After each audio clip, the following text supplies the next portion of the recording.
भरारी घेऊया उज्ज्वल भविष्यासाठी. एक दिलाने उमटू दे जय घोष आज हा ओठी. दरी खोऱ्यातून नाद घुमू दे एकच दिन राती. मी मराठी, मी मराठी. महाराष्ट्र भूतुला मानतो सकळ जनाची आई.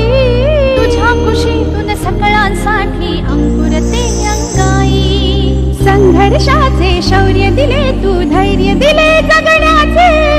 तुझ्याच ठाई कृतार्थ व्हावे अवघे जीवन मुचे. तुझाच जय जयकार असावा सदैव आमच्या ओठी. दरी खोऱ्यातून नाद घुमू दे एकच दिन राती.